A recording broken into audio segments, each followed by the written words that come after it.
And we are live. Yo, Hello, what's hisly happening, party people? everybody. We are back with another Star Wars Empire War Fall of the Republic. As you can see, we have the stream and it's working. Can you guys hear us? Yeah. I hope that you can. Um, we are probably coming to the end of this series just because I feel like with the fleet that we have, we could probably blitz these three planets. And then really, I think the goal of today's episode will actually be to besiege and take Coruscant, which is going to be a very hard battle. As you can see, they have quite a large fleet, plus they probably have a very large ground force.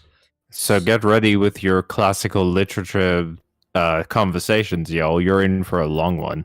Yeah, while I think something that is important to do is while we're thinking about while we're basically going to go and destroy the Republic, I think it would be interesting to hear from you guys what you would like to see.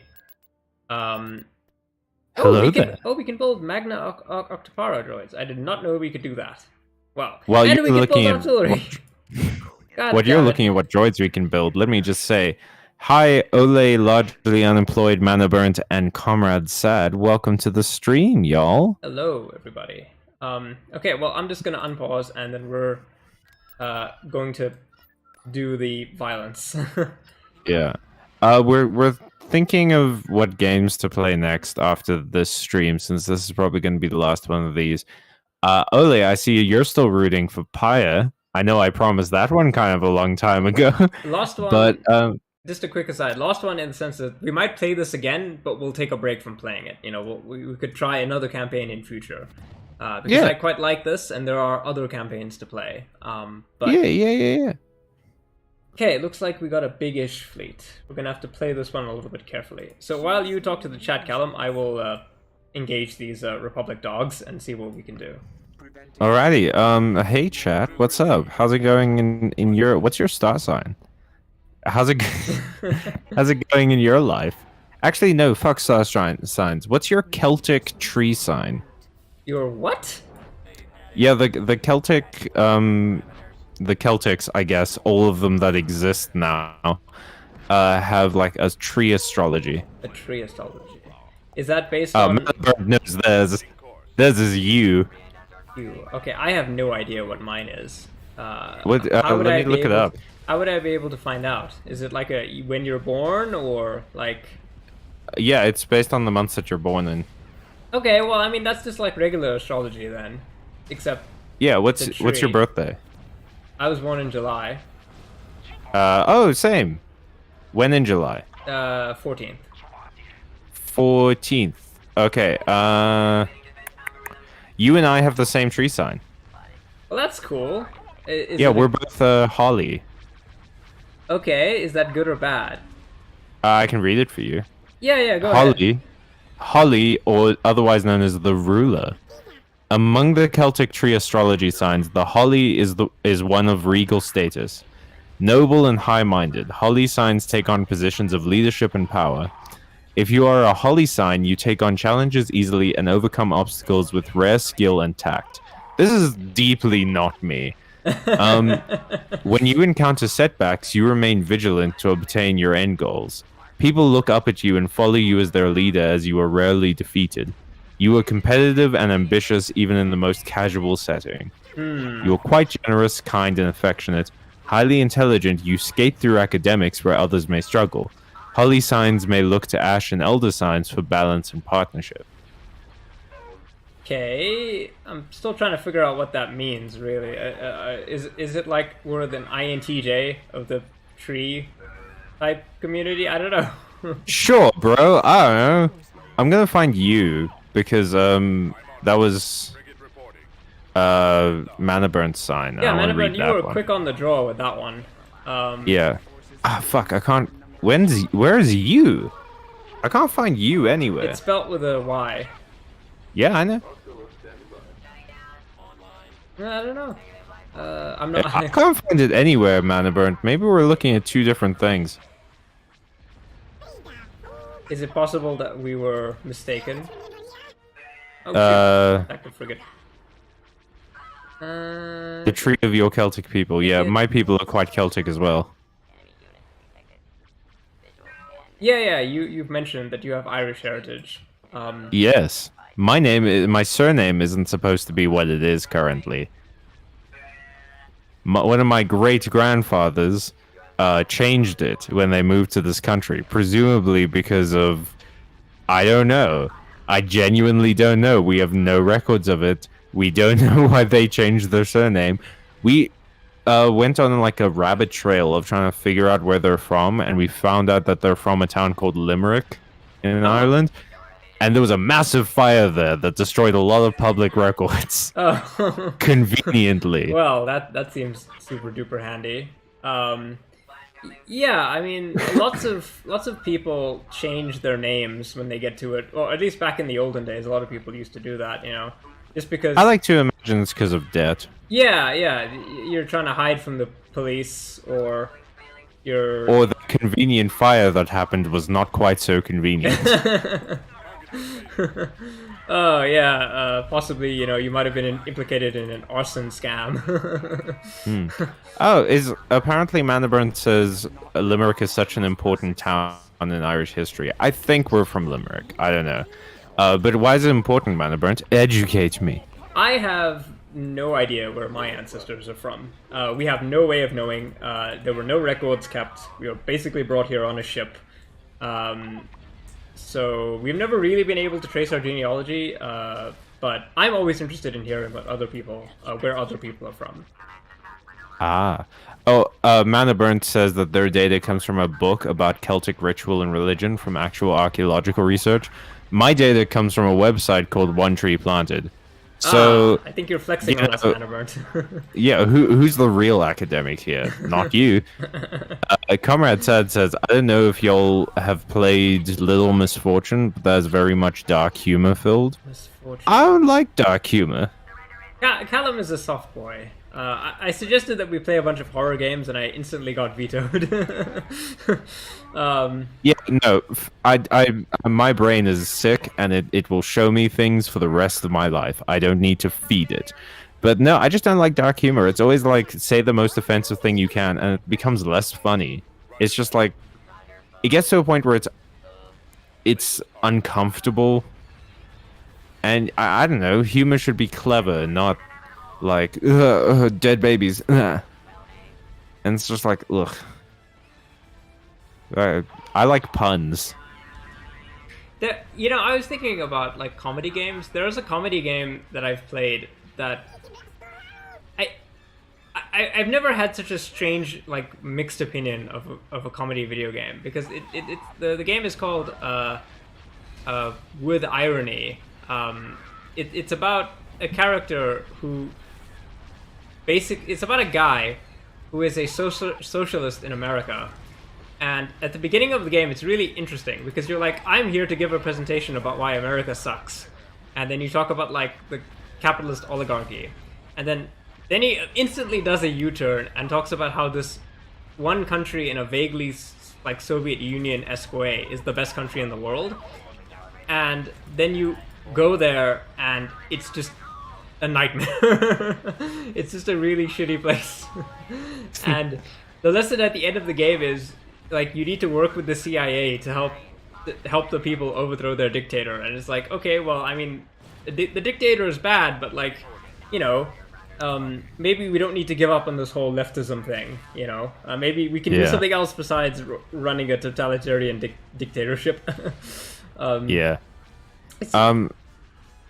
You were sorry? No, it's strange because it's like at the first half of the game I'm like, yeah, we're gonna play a game and we're gonna see like this guy go to a place and we're gonna maybe have like a fun discussion about like, oh, maybe this place sucks, but also maybe they could do things better. I was expecting like an Animal Farm, and then I ended up with not an Animal Farm. You were expecting an Animal Farm and you got a 1984. Yeah. Yeah.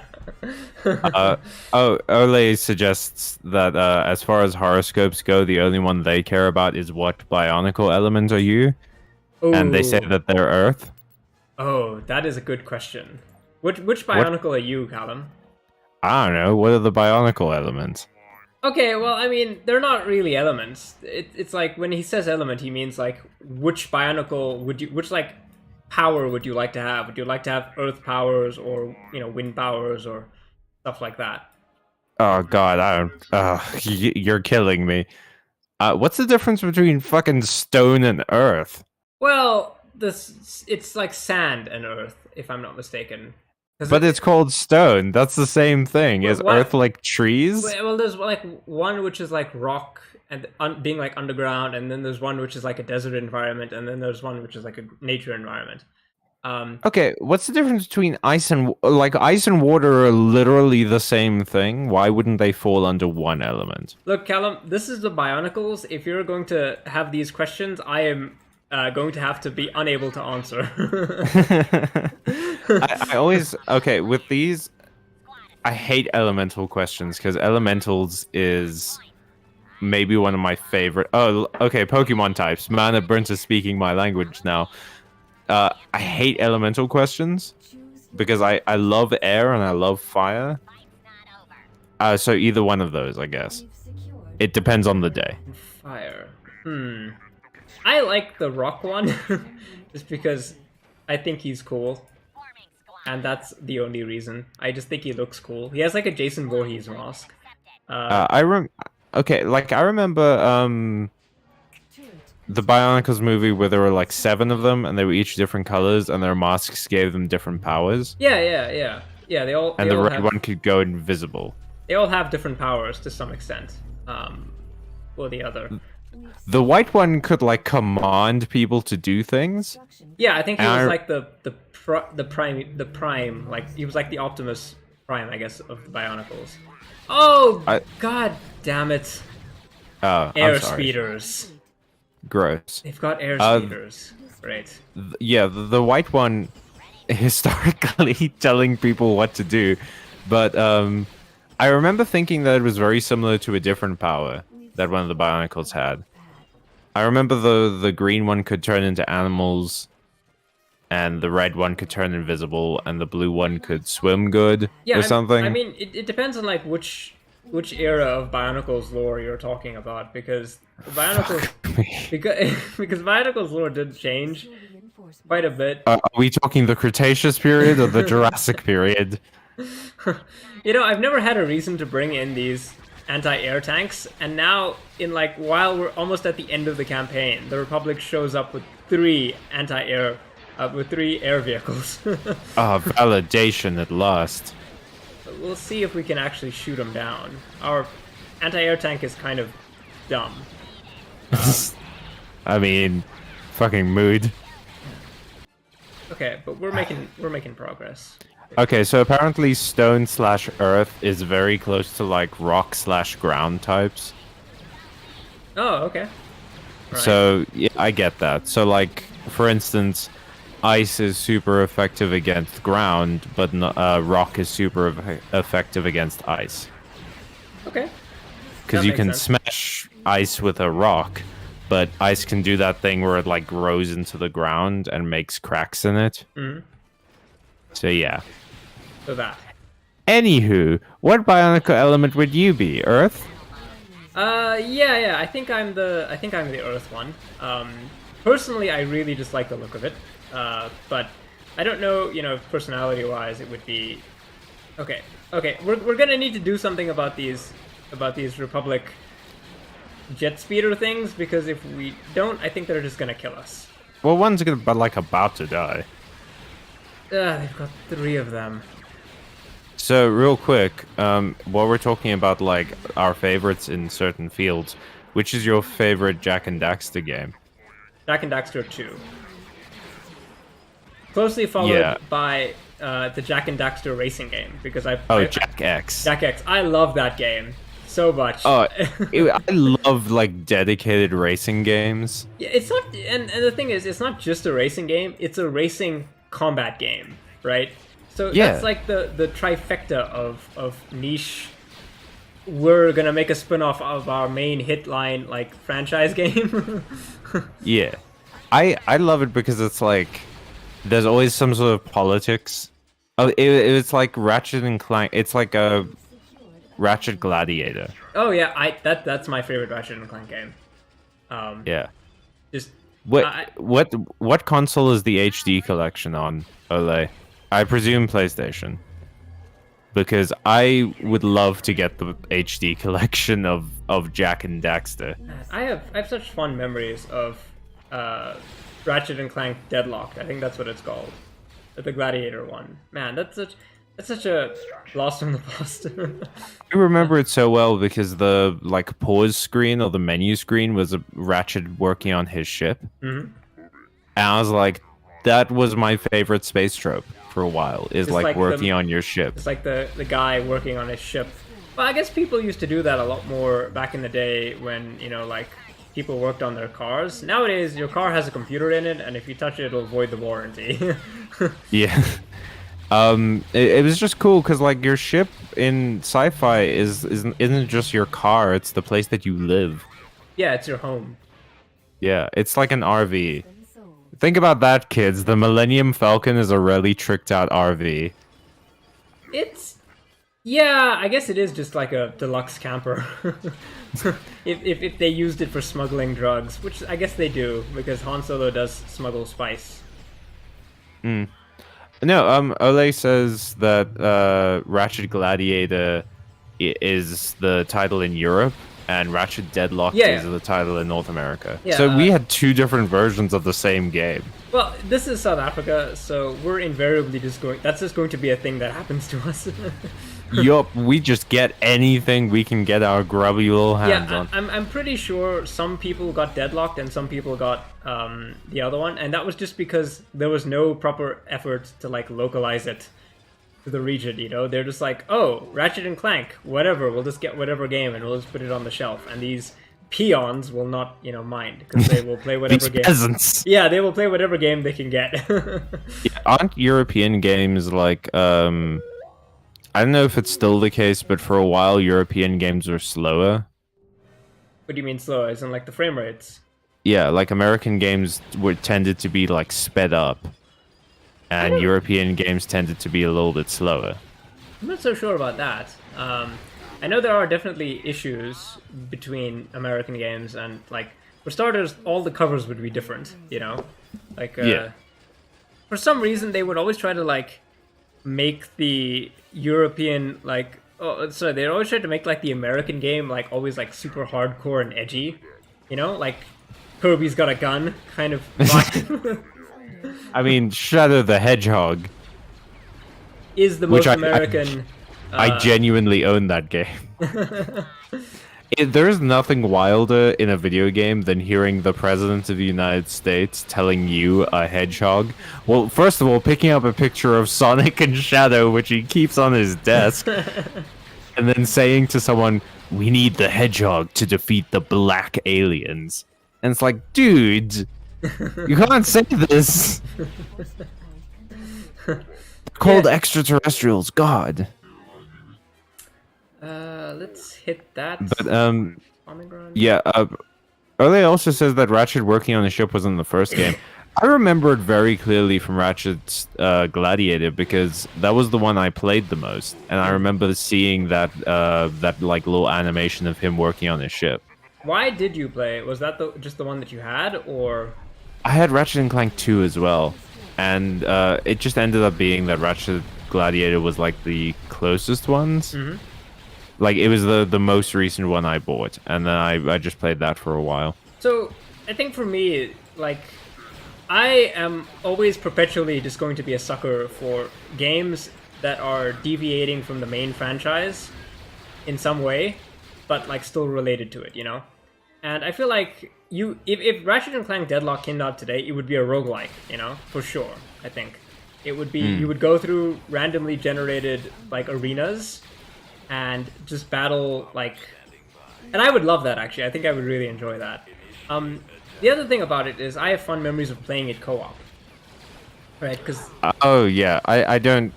No one wanted to play games with me back then. Aww. No, I will play games with you, Callum. Oh, thank you. But it's just because people couldn't like. we were at a weird point where we couldn't go to each other's houses Yep. very often, or we just didn't invite each other over, and my sister was too busy with things to play games. Aw, that sucks. That's fine. I ended up enjoying single players more now. So Well, I as a rule, I prefer to play single player games, but if I'm going to play multiplayer, my preferred way to play multiplayer is like split screen co-op. You know, when the other person yeah. is in the room, because that just feels like the type of multiplayer experience, which is the best type of multiplayer experience. And there are other like nice multiplayer experiences. It's just that is, and also I feel like that is very nostalgic for me because we all grew up playing. Well, that was the like benefit of consoles, wasn't it? Is that they had the best local multiplayer Yeah, you had a PC if you wanted to play like hardcore online games, but you had a console if you wanted to play co-op multiplayer. Like, you know, are your Yeah, friends and no one can call you a slur. are your friends around you or are they like, you know, somewhere else? Yeah, the benefit of local multiplayer is that no one can look you dead in the eyes and call you the N-word if you're sitting in the same room with them. Okay, so Ole says that they played Gladiator Deadlock earlier today, and it's not in there. And Ole, I'm not telling you that my memory is correct. That's just what I remember, dog. Comrade says, what about the Stanley Parable for a bit of existential dread? I don't think the Stanley Parable would be very interesting to stream. Is the problem? Yeah, I also don't think it would be very interesting to stream. I think they have more of those goddamn air speeders. Okay, I need to build up air tank. No, so I think one of the problems with the Stanley Parable, I think, is that it relies on a very particular kind of humor that is very personal to the player's experience, and I don't think it translates as well to a thing that you just see someone else do, you know? Like, well, I don't think that's necessarily the case. I think it makes it hard to stream because it's so heavily reliant on like narration. mm-hmm. Oh yeah, So yeah, it would yeah. be a lot of moments of us being quiet. Oh yeah, that is also true. We wouldn't really be able to talk much because, you know, Stanley Parable is like it's mostly the narrator. You'd almost be just be watching a let's play at that point. Yeah.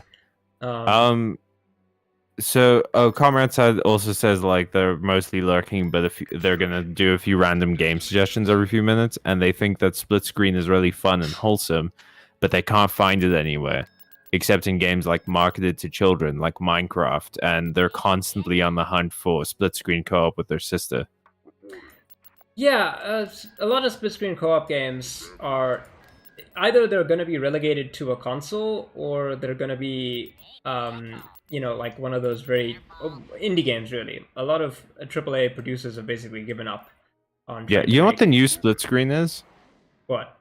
2 characters that you have to control at the same time. Oh yeah, yeah. Like Get Out. Yeah. That's the new split screen. But also, so Manaburn says, since there's been so much sci-fi, would you consider another genre? Obviously not horror or detective, because Callum veto. Number one, I didn't veto detective games. I just don't want to do them every week. Like, we need to do other things. And number two, I'm trying to convince him to do fantasy with me, but he will not budge. Yeah, I'm trying to think of like a good game to play. Like Magica is fun, but it's more fun if we play it co-op. And it also has that kind of problem of it's very like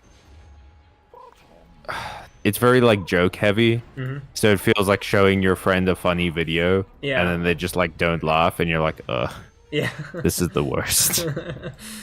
Well, Magica was my first choice for those asking which fantasy game. We could also do the problem with like I know like Melopona and I think some other people said we should do Dragon Age. Problem with that is that it's kind of long.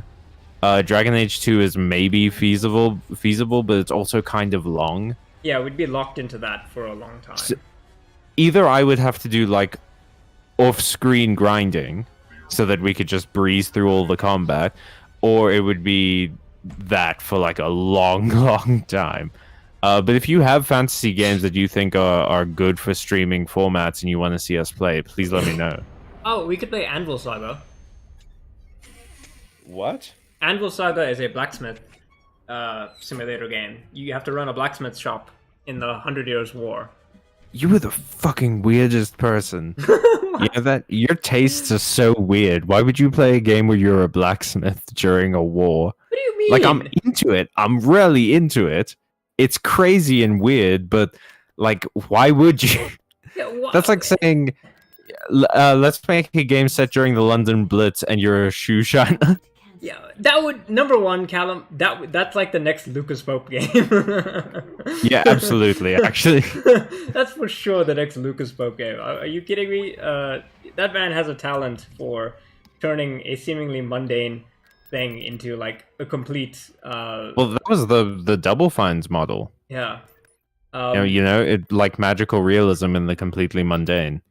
But secondly, number one, that's the perfect time to be a blacksmith. You're making like you have lots of things to make. You have interesting characters to meet. And this war is going to go on for 100 years, so you've got a job for a while.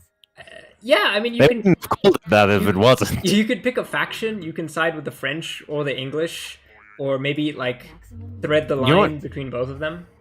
You know what we could do that would be like the ultimate crossover of our interests? Yes. Is what's that game where you're in the past and you're like trying to do like solve a murder?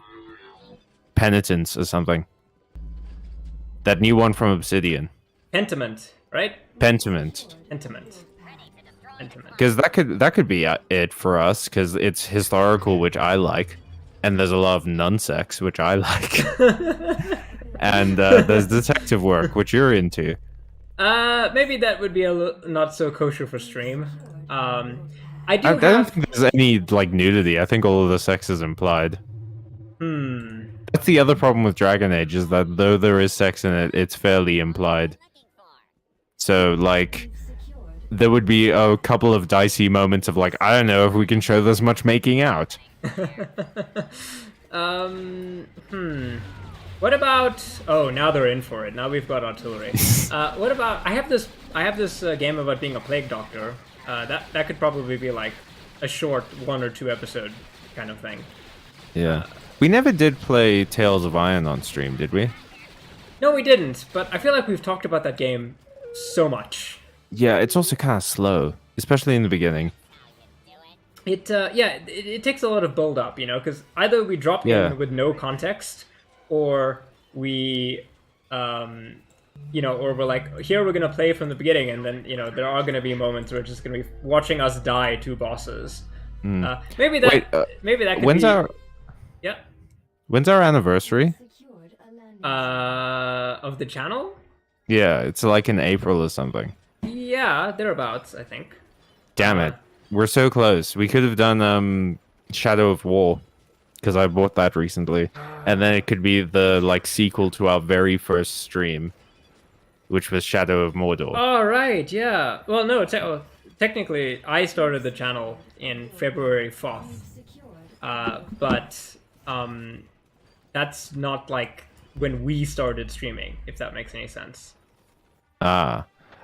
Someone suggested Witchwood. Manaburn seems very excited about Pentiment, and Ole is really selling Pyre. Have you heard about Witchwood? I think it was on my list for a little bit. It looks interesting. It's like a puzzle game where the puzzle is you have to make potions to solve problems. Yeah, I think I heard about this. It's kind of like a Tim Burton-esque kind of fantasy world where, you've got like humans, but also like elf people and, other stuff. It's got a bit of humor to it. It's not a scary game by any means. It's kind of cartoony. Look, okay, this isn't indicative of the game's quality or anything. I fucking hate it when they say story rich as a tag. It's the most like bullshit. Are you like, really? Are you sure it's story rich? Ugh. But it's like 130 rand, so we can totally buy it. Yeah, I mean, there is a sale coming up like next week. Yeah. So hopefully that'll happen before Thursday. Well, it's the next Steam sale is the 16th. Comrade says, but it is story rich. I'll fight anyone who disagrees. And like, yeah, I guess so. It's just that tag has ruined so many games. It's just so nothing. It's such a nothing tag because everything's fucking story rich to someone. You know? I guess that depends on your perspective, you know, because story rich is also in the same vein of like action adventure. Like, yeah, it's like it's so nothing, general. It says nothing about the actual type of game that you're going to be playing. You know. Yeah, if it's like story heavy or something, then it's like, oh, okay, this is not going to be a super action filled experience. This is going to be mostly like Planescape Torment, which is, as I believe, being referred to as the best book you'll ever play. I don't agree with that statement. I've played some really nice books, but yeah. Oh, No, Dead Cells is 40% off. Dead Cells. That's the roguelike one, right? Yeah, you love that one. Yeah, I mean, I'm not good at it, but sure, it is quite fun. And also, they keep releasing DLC for like it. I'm not a like, huge fan of Dead Cells, to be honest. The Castlevania DLC is out. Like, I don't think it's a bad game. I don't think it's the kind of roguelike that I'm into, you know? What's Nakon? Knack? Nakon Games. Nakon? I'm on Steam right now because there's like a sale. Sale of what? It's like a developer's sale. Ah. Oh, they did Blood Bowl. Blood Bowl. Oh man, they did Pro Cycling Manager 2021.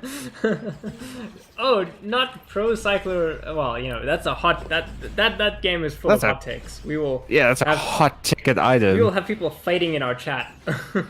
They did the Sinking City. That is an interesting one. That is quite an interesting Lovecraft game. You cannot like, dude. It's so wild to see Steel Rising next to WRC Generations, Session Skate Sim, Rogue Book, Blood Bowl, The Sinking City, Pro Cycling Manager 2021, and the official cricket game 22. What the? Who owns this? Because they have schizophrenia. Oh, we just captured the planet that makes droidicars. Hell yeah. You know what's coming soon? Lord of the Rings Gollum. Yeah. And also the Lord of the Rings Return to Moria game.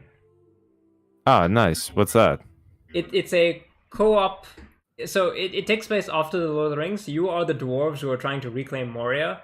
So after, you know, that whole failed reclamation by Balin, you and potentially four friends can like mine and fight and stuff like that. It's one of those games. Ah, okay. Okay, so we're not going to play Civilization, so I can cross that out immediately. That's Nier Automata is a bit too long. If we were like a Civilization streamer, then we would play, you know, Civilization. But oh, really? If we were a Civilization streamer, would we play Civilization, Emilio? It's one of those games where like you are basically just sort of locked in. Okay, we're almost done with the Republic. There are apparently, yeah. Okay, well, the Republic, they only have one major planet, Coruscant, after this, and then we will siege it, and then that will be the stream, I think. But we're doing really well. We're doing like really good. We can't play Dishonored because we've done that already. Yeah. We're gonna avoid Hitman because I've done that with Miles. Have you played Death of the Outsider? No. Which is the third Dishonored game. You play as Billy Lurk in that one. As who? Billy Lurk. Wait, is that the one? Oh, the Death of the Outsider. It looked like DLC, like a DLC sequel. Yeah, it's one of those. You play as Dowd's lead henchwoman, Billy Lurk, as she tries to kill the Outsider. Okay, well that could be interesting. I've actually read the book of that one. Of course you have. Of course you've read the book. What do you mean? Of course I've read the That's book. the most Emilio thing you can do, is read the book of a game series. Well, I mean, it was like either that or read a Halo book, and I've read a lot of Halo books in my time. Okay, I'm gonna immediately pivot this conversation in a different direction. I have Prince of Persia, Ooh, Sands of Time. that would be fun to watch. Mostly because I don't have to Prototype? do. Mostly because I don't have to do the platforming. Yeah. Prototype? Prototype, another good choice. I have driving games? What the fuck? Oh, it's Cross Out and Elite Dangerous. Neither of which are very good driving. I have Guilty Gear and Skullgirls and Soul Calibur, if we want to do fighting games. Fighting games. Tell us, chat in the audience. Do you guys like fighting games? Are you into that kind of thing, or are you like more, well, just not into it? We could do Hades, if Ooh. we need, like, to buy some time. Oh, Hades. Yeah. That was one of your best games, if I'm not mistaken. Yeah, it was like, I think it scored kind of low, because, I just never finished it. Oh, you don't know what Prince of Persia is, Ole? Have you ever played a little game called Assassin's Creed?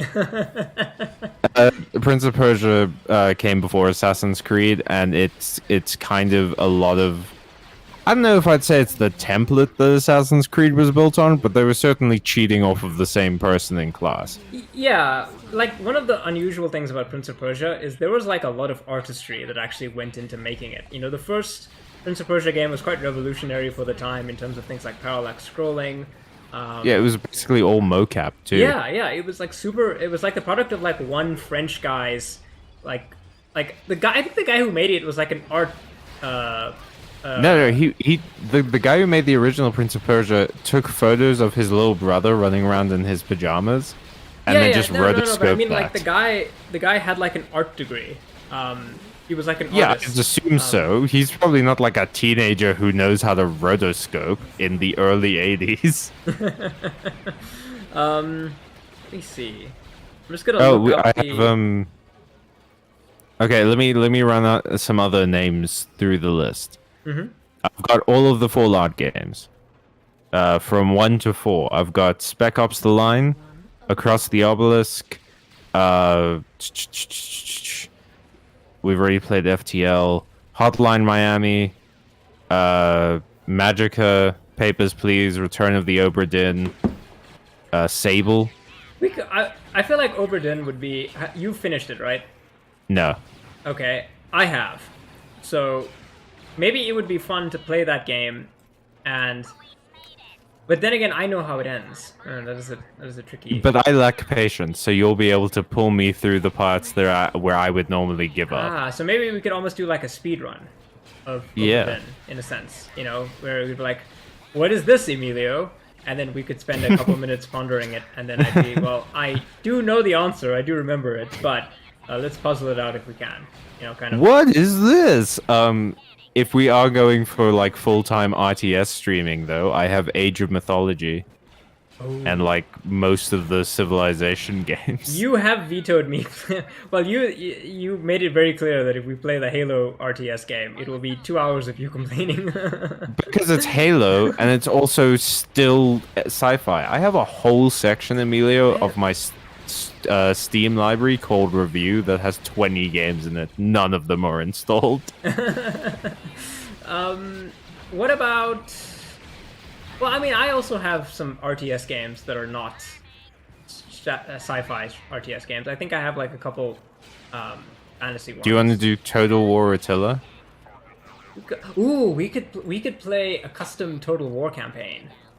Yeah. I have a couple. I have the Lord of the Rings one. I have the Warhammer one. I have like one that is in a unique custom setting, which I'm like super into. Yeah, I was about to suggest Divinity Original Sin 2, and I was like, the last time we tried to play this, it bugged out on us. Everything we just couldn't. broke. Yeah. So I remember that we gave up on that one and played a different game that we ended up playing for a while. I have Kingdom Come Deliverance. Kingdom Come Deliverance. That's the medieval Polish Yeah, it's the one where you literally have to learn how to read. Hmm. I also have Mountain Blade, which is, I assume, like the earlier version of that game. But I still I've think Mountain heard a Blade is lot fun. of good things Well, about I have Mountain all the Blade. Mountain Blades, and they're all a lot of fun. Um, Uh, okay, I'm trying to avoid all sci-fi stuff, so I can't mention the Outer Worlds. But I do have Monster Hunter World. are you good at it? I'm okay at it. I mean, I tried to get into Monster Hunter. I conceptually really like the idea of Monster Hunter. I don't have the time to like. No, Yeah. but that's what I like about it is that like you don't have to come back and follow the main storyline. It can be a thing where you're like, I don't know what to do. I'll play Monster Hunter. Hmm. Um, do you want to play any of the Thief games? Because I have the first two. Those could be fun. They can be a little bit fiddly, but Thief 2 is, in my opinion, probably a masterpiece. We could do a let's play of Thief. Well, if you want to do a sneaky game that's still fantasy but a little bit more modern, I have Styx Master of Shadows. You are a goblin. Ah, have you? Wait, did we do Battleship Brigade on stream? No, we didn't. Is that the one where you're like 8 mercenaries? No, no. You didn't you bring it up? Battleship Brigade. It's the game where you hunt monsters. Oh, I had that on Switch. Ah, I was about to say So that. unfortunately, Hmm. but yeah, I'm just looking at the games that I have. I have Just Cause 3. If we just want to like run around and blow shit up for a bit. We we really just have like a bunch of different games, that we're thinking about. Yep. um, I think I can probably finally play Stray, or I have the Spyro trilogy. If you want to play Spyro for a while. Pyro. Chat, what are you in the mood for? Like, oh, by the way, Yeah, we're I about saw a to. lot of messages. We're about to. Maybe you should read that. We are about to begin the final siege of Coruscant. Oh, cool. Okay. So let's see. Manaburn says boo, but Civ. Manaburn also says Sands of Time and Prototype Purple Heart. Soul Calibur is their favorite, apparently. Comrade says it would be really cool to see the older Fallout games. The problem with the older Fallout games is that they're kind of bad. Hey, I, Fallout 3 is when the series got good. no way, dude. The best Fallout game is Fallout 2, without a doubt. Disgusting. No, the best Fallout game is New Vegas. Oh my goodness, they have a huge fleet. Look at that fleet. That is the biggest Republic fleet we've had to fight to this day. Okay, I well, mean, this, but that's like saying this is the biggest gummy bear that's ever threatened our kingdom. this is gonna be a battle. But at least, we're ending on an actual proper note here. Heck yeah. While we're talking about this, oh yeah, Ole says, what is this, Emilio? Elementary, my dear Callum. That is what we in the industry call a joke/reference. Manaburn says Total War. Comrade says I really want to see Fallout New Vegas. It's a good one, but the problem with those kinds of games is that they're kind of long. Also, New Vegas is notoriously buggy. I feel like Yeah. we would lose a lot of progress just because the Very game would, easily. would glitch, and then we would lose like an hour of stream. Yeah. Ole asks if you are referring to a different Total Warhammer than the one CA has been stuck making for the last century. Yeah, so my favorite version of Warhammer is not the thing that's made by CA. It's actually a mod called Call of Warhammer from Medieval Total War 2, which is, in my opinion, the best Total War that has been made thus far. I like Attila. The best medieval Total War, Yeah. I think and I got Attila as a review that I had to do, It and then has- I just like got into it it. definitely has some interesting mechanics, I'll say, especially with the, like whole destruction of environments and stuff. But yeah, a Total War game could be fun. You could witness our tactical skills. Yeah. Our tactical skills, of which there are many. Anywho, Manaburn says, "Oh my God, Spyro." Comrade Sad says, "Wait, was Spyro mentioned?" That's basically my entire childhood. Yeah, I have the Spyro Reignited trilogy. A friend of mine got it in a bundle and already had a copy, so he gave it to me. Manaburn says Medieval 2 is the best, and Ole says Total War Attila is pretty underrated. I agree. I think I gave it a pretty good score in the review because Yeah, I enjoyed it. I think I would also agree that Total War Attila is pretty underrated, but I just like, unfortunately, I feel like the game, like they peaked with Medieval Total War 2 and maybe Rome Total War 1. I don't see how you could grow the concept very much more, No, to be honest. Oh my god, this is a huge battle. I'm gonna have to zoom out because my computer is going to start lagging. Because look at how many fighters there are on screen. My word. Man, this must be hell to watch from like the planet. Ole, it's a POV. You're getting invaded. Yeah, you're just like some guy who's like in a crummy apartment looking up, and like the entire sky is just on fire. Imagine if you're having like the best day of your life, like you finally talk to that person you have a crush on and you got a raise at work and like your favorite movie came out and it was really good and not problematic in any way. And you're having like your favorite meal and you look up and there's just a trillion droid ships. They what's that line from Hitchhiker's Guide? They hang in the air very much in the way that bricks don't. Yeah. Okay, so we got some more replies. Ole says Shogun 2 is also part of the peak, and Emilio says, Manaburn says, Emilio, you haven't played Three Kingdoms, so your point is invalid. I'm just not super into Chinese history. I will admit that Shogun 2 is actually probably also like a peak, but a different sort of peak. I'm kind of into the Three Kingdoms history. Oh well, I guess that'll be another dividing line between.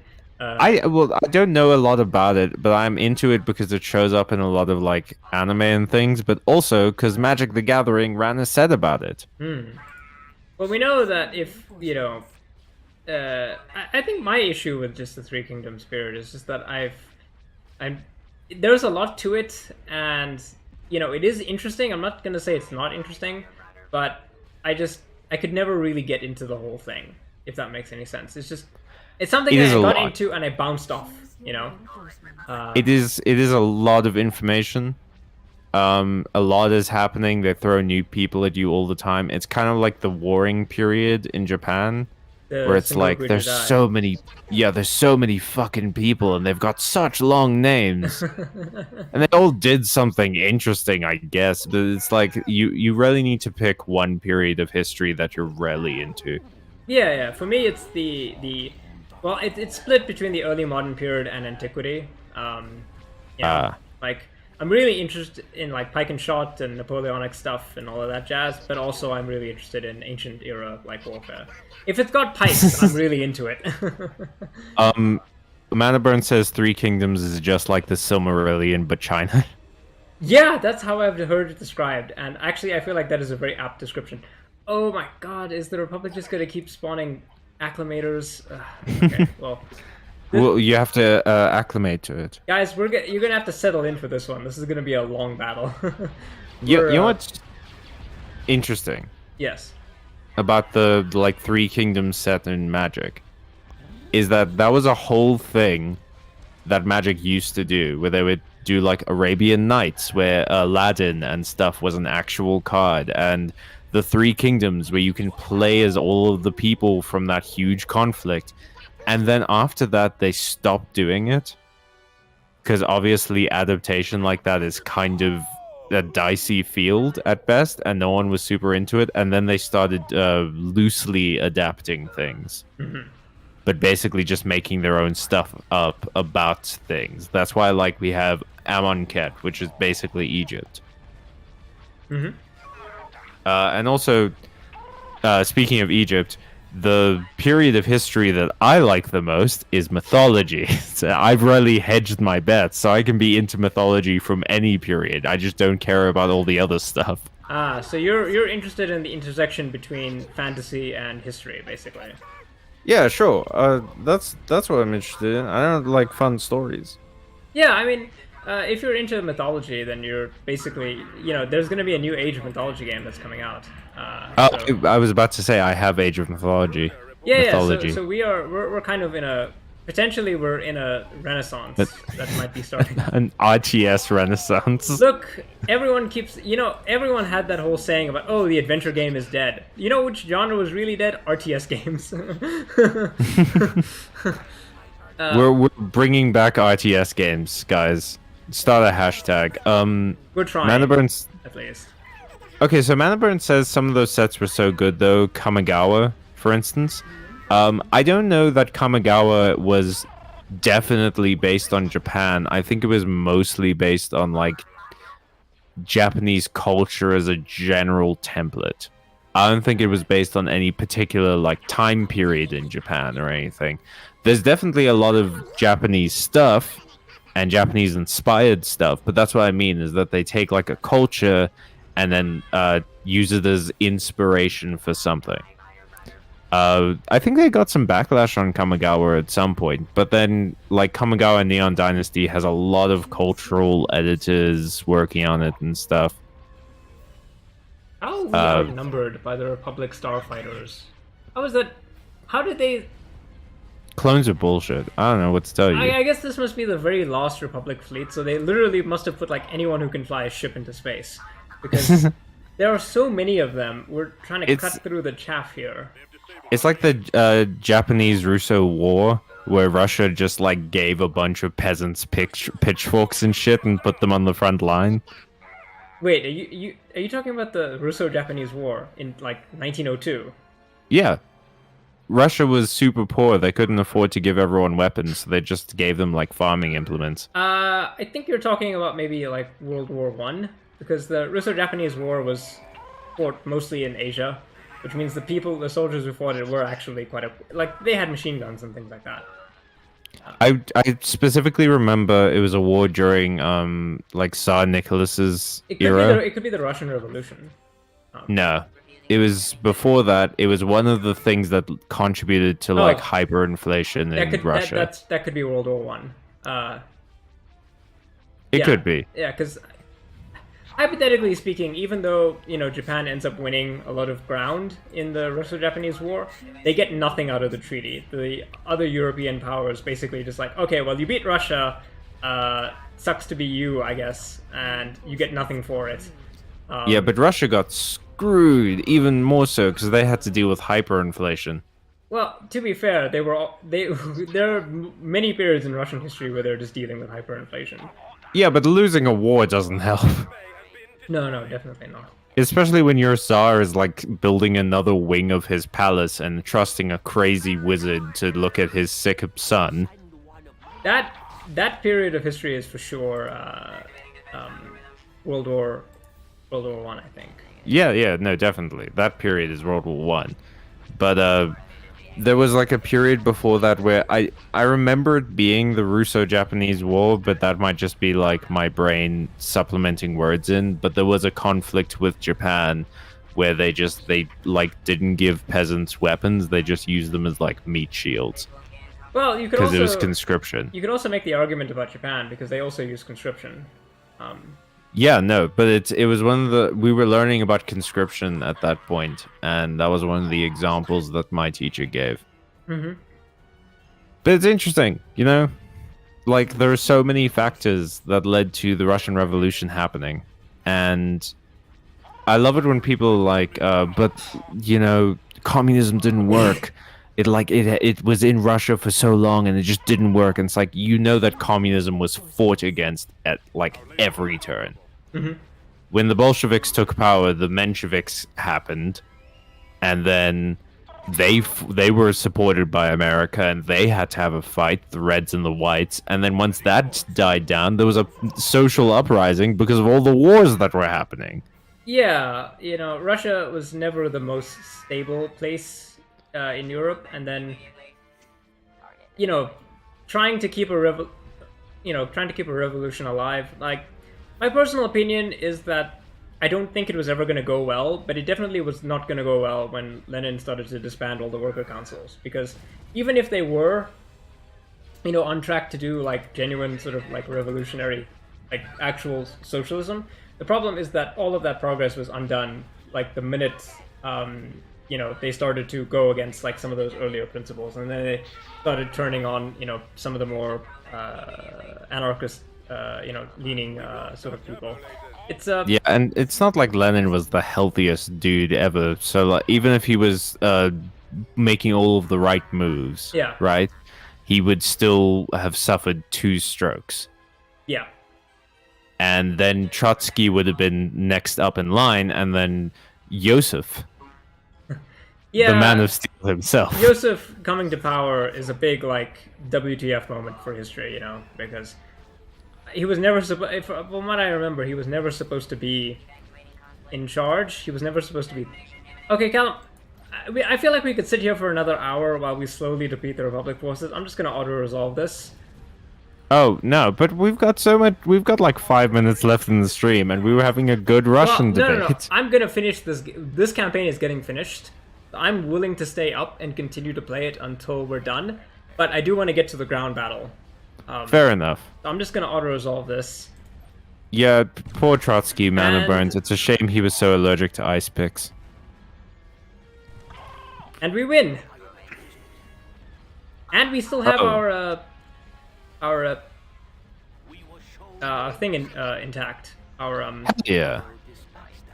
big giant space donut. Nice. Apparently, I mean, my brain kind of went uvula. Oof, that was a costly battle. Sure thing, bud. Lenin's original planned successor was apparently killed off by the 1918 flu pandemic, says Ole. Oh, that makes sense. And then his second successor, Trotsky, was killed off by the ice pick pandemic. And then Joseph hopped on that bandwagon, took over, and this comes to my favorite period of Russian history, the period where communism just didn't work because it wasn't communism anymore. It was totalitarian dictatorship. We have killed all of the Republic leaders, so they're out of admirals. Now, Oh shit. Don't they have Jedi? They might have some Jedi down here, yeah. Oh, are we going to be able to win against the Jedi? They have laser swords. We have artillery. Cool. that's never historically stopped a laser sword. Well, luckily we're not playing with the Total History mod installed.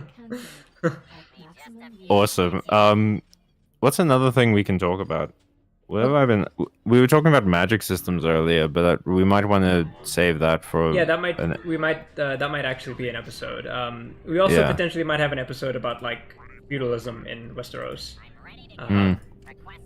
which is that could be very interesting depending on like where that can go. I do have a topic. Have you seen Elon Musk's absolute destruction on Twitter?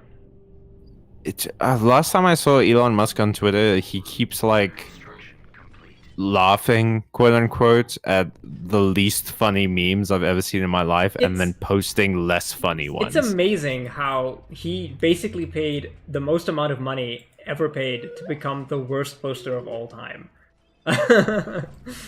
What? He bought Twitter so that basically he could just post freely, because like he can prioritize his tweets, and he's actually prioritized his tweets. Yeah, no. I keep seeing them, and that's like I am nowhere even close to following that man. So so what happened recently with the Elon Musk situation? So there was a guy on Twitter who posted asking the question, Elon, am I still employed by Twitter? And he was trying to contact the HR department for Twitter for like 2 weeks, and they just weren't getting back to him. Our really efficient Twitter HR department, which I assume mostly has been fired by Elon at this point.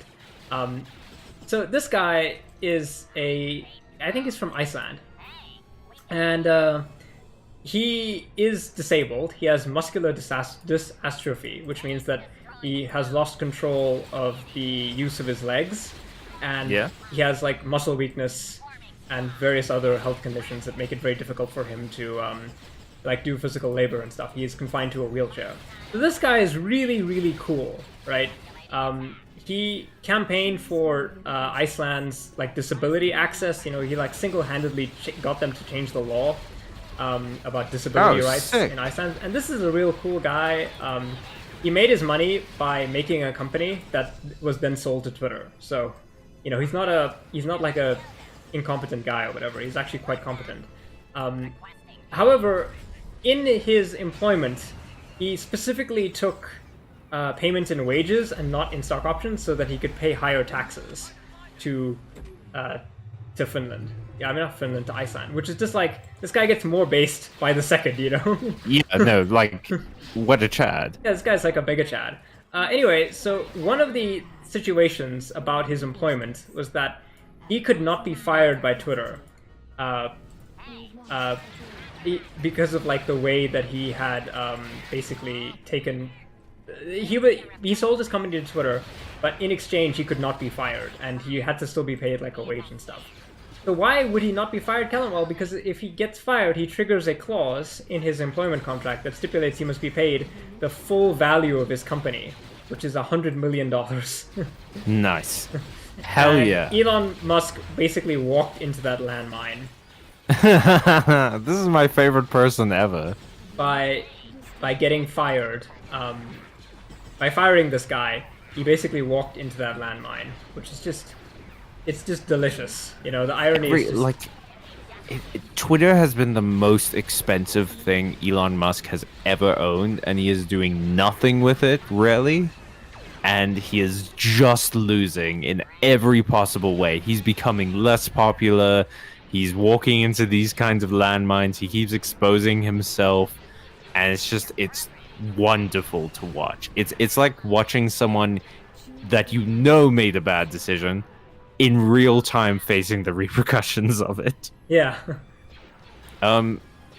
Shine K, who is a new person in the chat, said, "Oh no." I don't know why I said that semi-Australian. Turkey, sad face. What are you talking about, Shine K?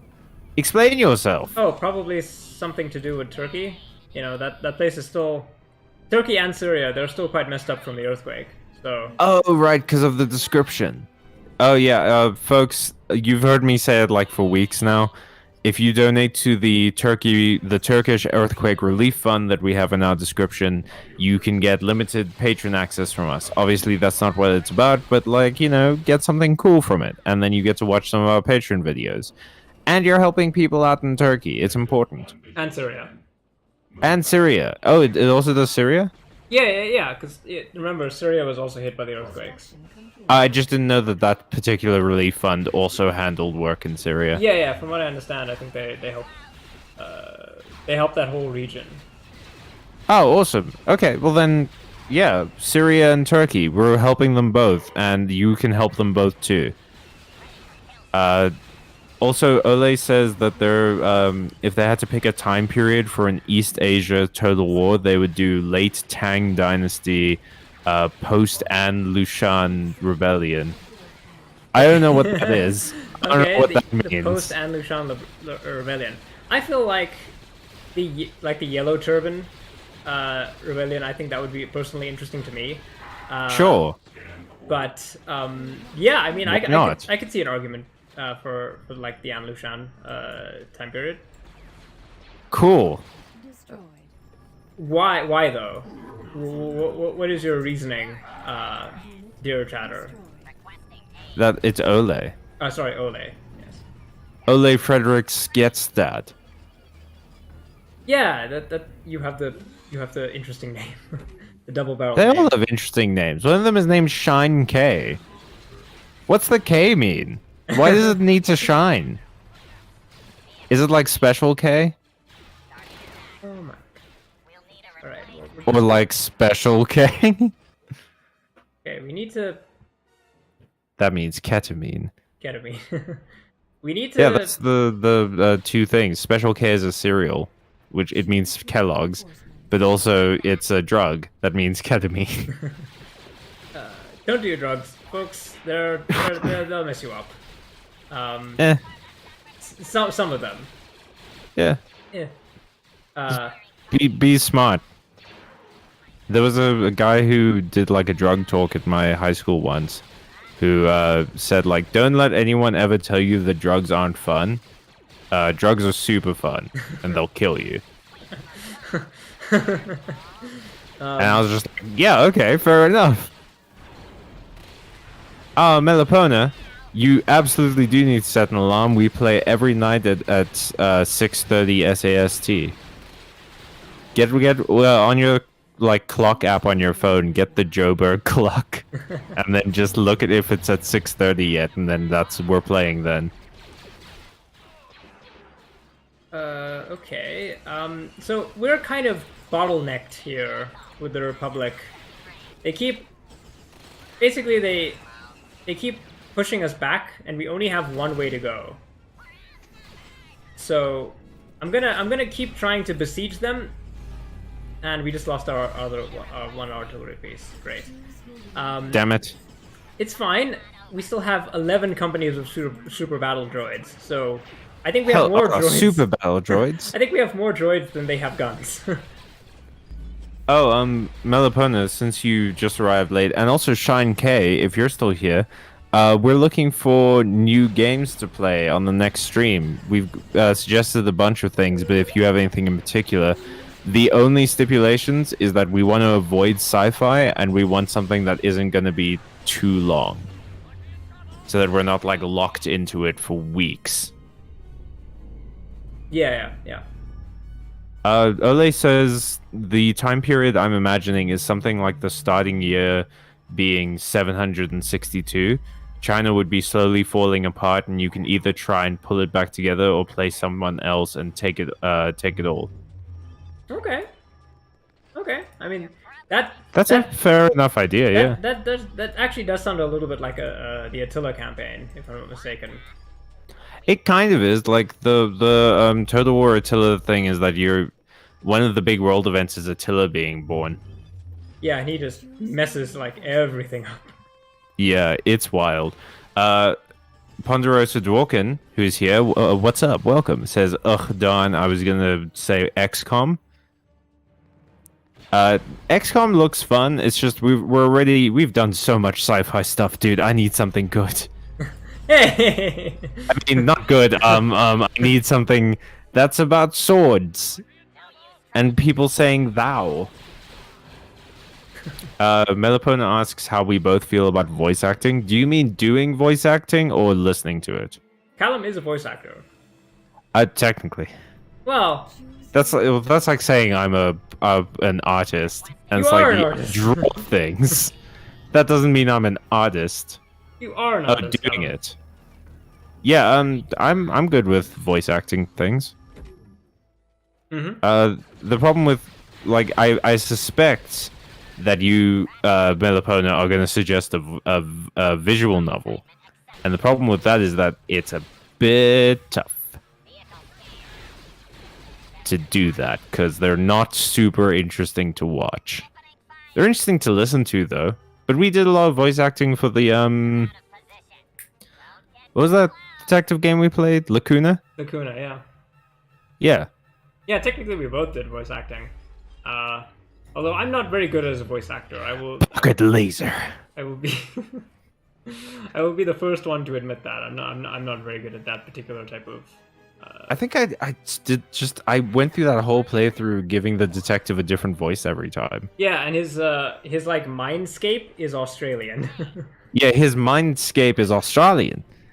He thinks like this when he's trying to decide on the important cases, and his regular voice is like, "What's up, Gary? Yeah. Did you trip and fall in spaghetti again?" Yeah, okay, so a lot of people are saying Civ. They want us to do a Civ game. I'm fine doing a Civ game. They want us to do a Civ game. Madness. Yeah. I have like all the Civ games. I have most of the Civ games. Civ has never been my favorite RTS. The same with Total War, because I like politics, and the game that does politics the best for me is Crusader Kings. Okay. That's a fair opinion. That was my biggest problem with Total War Attila, is that war is very, very true to its title. War is kind of the only thing you can do. Like, you can do political marriages and stuff, but it's so shallow. In like, whatchamacallit, Crusader Kings, you can, what's the word? Choose your reinforcements. You can, like, do, intrigue and assassinations and stuff like that. You can disown people and give them new land and things. It's interesting. Emilia? Yeah. I'm here. Okay, Milipona says that was the cutest exchange between us, the one where you called me an artist, and I went, no, stop, and then you fell for my trap and complimented me more. Ole says, I support the hosts in saying no to Civ. Like, we're not saying no to Civ. We're just testing out all the options. Ponderosa Dawkins says, I want to see Emilio play a really hard strategy game. What do you mean? Like, what counts as really hard? What's the measurement of difficulty in a strategy game? Well, I mean, some strategy games, like, if you mess up even, like, the basic build order, you might as well restart the mission. You know? Like, that kind of hard. And then there are some strategy games which are, like, if you like, don't have a good grasp of general tactics, you'll kind of be boned. And then there are some strategy games which are, like, you need to have insane reflexes, otherwise, you know, your units will just all get murdered. Like, our stupid droids who are getting annihilated because they are incredibly weak. Wait.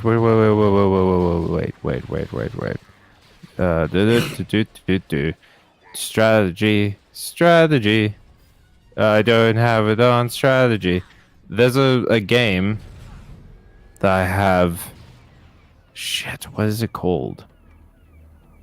It's called like Emilio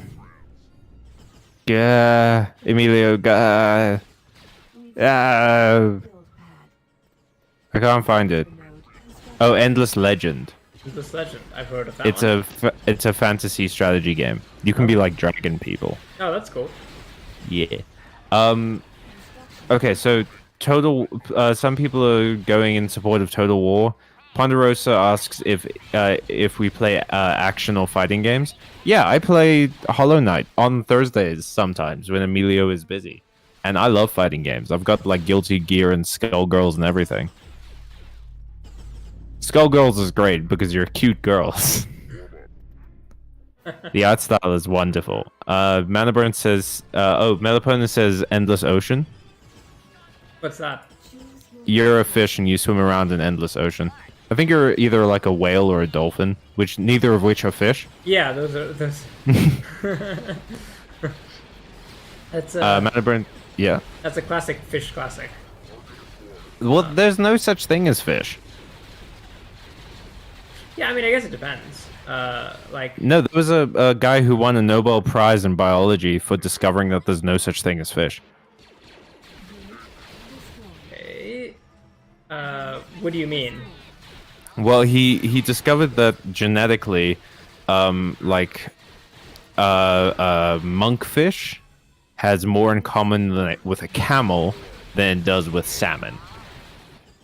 Okay, that's a bit trippy. Not gonna lie. So basically, everything that we call fish is similar enough for people to think it's the same kind of animal. But it's not actually.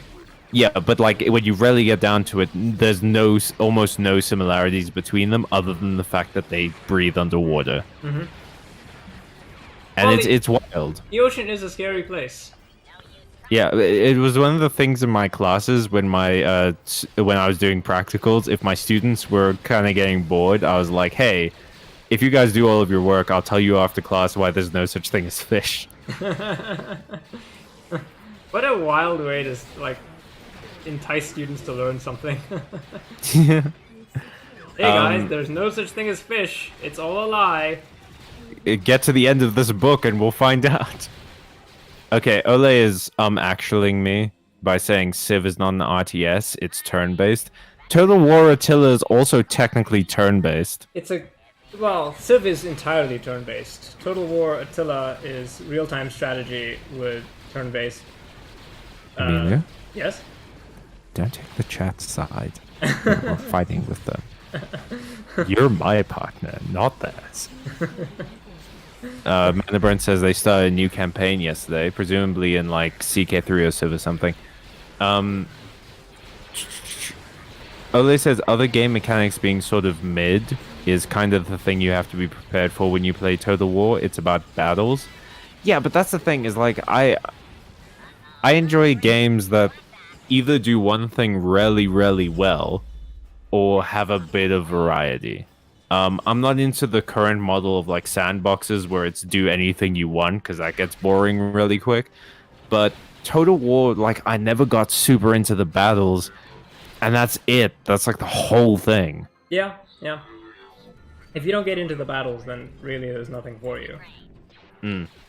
A serious suggestion for a second Dawn of War Dark Crusade campaign. Whoa, that could go on the list, but only after we've done something that isn't sci-fi. Yeah. Because I would like to do that, but that is a sci-fi game, so. I mean, fair enough. Like we'll look into it. We have to play something after the next one anyway. Yeah. Not Endless Legend, Endless Ocean. Yeah, I know, but I have a game called Endless Legend, which is a fantasy RTS. Endless Ocean is like I don't know, an ocean life simulator, kind of. I think some PvP or CVE. What's CVE? Co-op versus environment, I guess? Yeah, like us versus... Like Enter the Gungeon, where it's us versus, like... Oh, well, Magica does that really well, but we'd both have to own it. Would be fun to watch. What game are you both good at? Ponderosa, neither of us are good at anything. I'm kind of okay at civilizations. Okay. Well, a lot of people are calling for us to fight each other. Oh, maybe we could do a Civ game, which is like a adversarial one. I could play you. Yeah, like Civ. Yeah, maybe we could do something like that. Which Civ would you like to play? I don't know. I have a lot of. Which one do you have the most like DLC for? Probably Civ 5. Yeah, I think I have a lot of DLC for Civ 5 as well. Because we have to be matching in how much DLC we have. Otherwise, we won't be able to fight each other.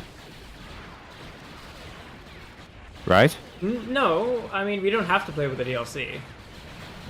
Yeah, fair enough. We can just play with the base game. I don't remember which ones I have. Okay, how about this? Maybe we will look into playing a competitive No, I've got Brave New World. That's pretty good. Callum vs. Emilio Civ game. And Gods vs. Kings. I'm not sure if I have that one. Gods vs. Kings is cool. You get the Aztecs, I think. Hang on, let me find out what you get. Expanded epic game. Whoever writes the store page for Civ really desperately needs to edit. Every single fucking thing has a novel. Jeez. There's too many goddamn DLCs for the Civ games. Yeah. Oh, okay. 9 new civilizations such as Carthage, Netherlands, the Celts, the Maya. 9 new leaders, including William the First, Prince of Orange, Boudica, and Pakel the Great. Pakel the Great? Yeah, Pakel the Great, dude. Who's Pakel the Great? Yeah, he was pretty good. But yeah, I'm good with Civ 5. Civ 5. Maybe maybe we could just play the base game. I'm not sure if I have all of the DLC. I've also got Civ. I think I might have I definitely confused Civ 5 for Civ 4 because I Oh, think well, I have I've also got Civ 4. yeah, well, Civ 4 is my favorite Civ, but you know, contentions are always everyone's opinion about Civ is that like their favorite Civ game is the best game, and we're all right and we're also all wrong. So Oh, I don't really care. Civ 5 is just the one I've played the most. it's the one that's the most convenient because it's also the like it's modern. Civ 4 is an old game, and there are some aspects to it that are kind of wonky, especially on modern systems. What about Civ 6? I don't think I've played Civ 6. I don't have Civ 6. Okay. Well, we'll check which ones you have, but we'll probably do like an RTS you know what game. I did? I refunded Civ 6. Oh God. Yeah. Oh no. Because yeah, I was thinking it was like, why am I playing this when I could be playing Civ 5, you know, or Civ 4? And then I was like, okay, well, see ya. Let's suggest. What about something where we're on stream, and the chat can play against us? You're gonna have to be specific and suggest a game because I don't know a game like that. I think they're specifically talking about Civ, but we like open the game up.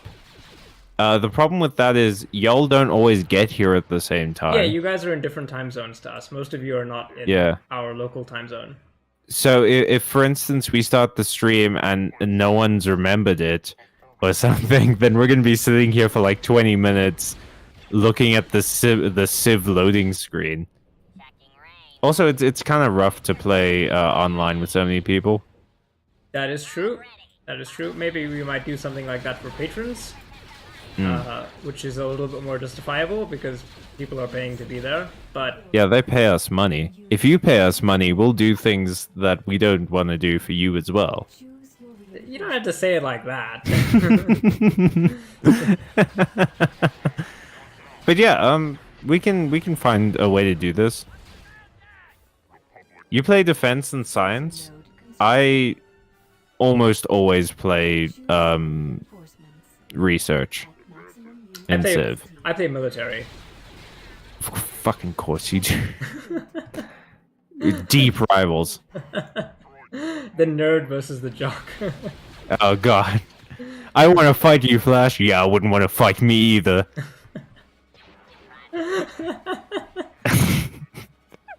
The first Spider-Man movie was odd.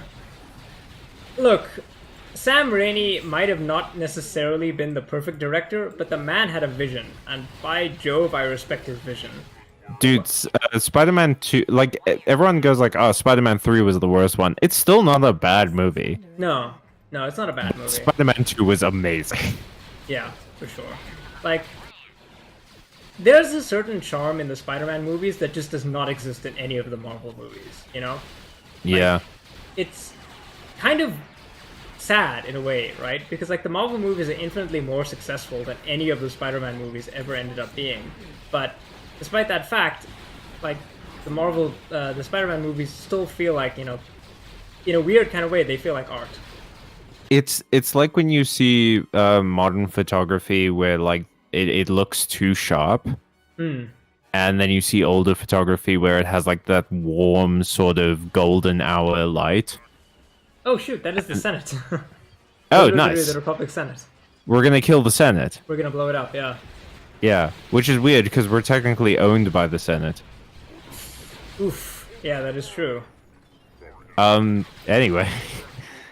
So yeah, it's interesting because like the Sam Raimi Spider-Man movies have this, like you said, this charm where they feel a lot more, I don't know. Personal. What's the word I'm looking for? Mom and pop? Yeah, well, they feel like, you know, this is not a but this is like a group of people coming together to make art, their vision. It's not like being done for corporate. I mean, obviously there was still the influence of Sony. Like, if we're talking about like the Sam Raimi movies, we absolutely have to talk about how Sony messed them up, right? Oh, fuck yeah. Sony's messed up everything. Look at the Fantastic Four movies. But, all of them, even the most recent ones, they still screwed it up. Yeah, but like Sony doesn't know how to make superhero anything. Movies. But what I was saying is like Marvel movies feel very processed. Yeah, they feel very inoffensive, you know, Designed by committee. designed by committee, which is, a cardinal sin if you're trying to make something that people are going to talk about forever. Yeah. Like, I feel Okay. like the only reason why people talk about them now is just because they have the benefit of spectacle, you know? It's like, Yeah. oh, yeah, wow, Tony Stark, he's a guy who did things for, movies and such and such, The first Iron Man movie is really good, but it also Yeah. And it boom, set up a lot of like destroyed the the Senate. format. yeah, Oh, dang. I think the first Iron Man movie is the best Iron Man movie. Yeah, definitely. And then afterwards, it kind of just peters Here's the out. thing. The first Iron Man movie had the same effect on Marvel movies as like Tolkien kind of did on fantasy.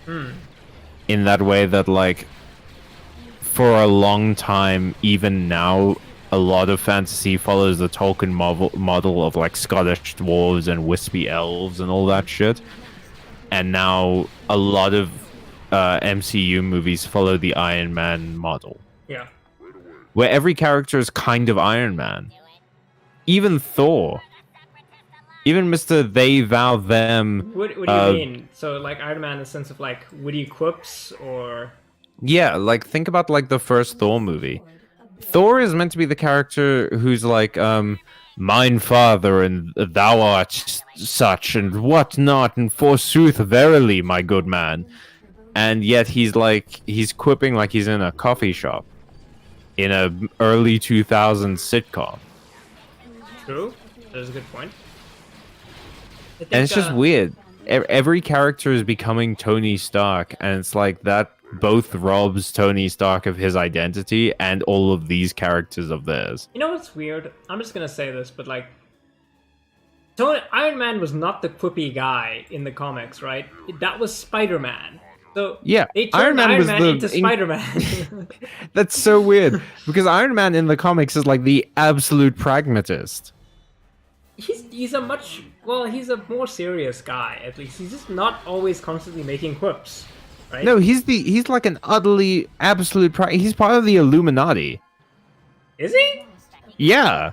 He's like the dude who builds prisons to hold super beings. He is a total pragmatist. They kind of turned Doctor Strange into Iron Man. And then they turned Iron Man into Spider-Man, and then they turned Spider-Man into Iron Man into Spider-Man again. Yeah, the MCU, it's not great. But, like, unfortunately, I think one of the problems that we have is that before the MCU, like, the very best example of superhero media was the Nolan trilogy of Batman. And we all know how Yeah. you feel about Batman. No, I like the second movie a lot, and I enjoyed the first movie. The third movie is kind of very bleh.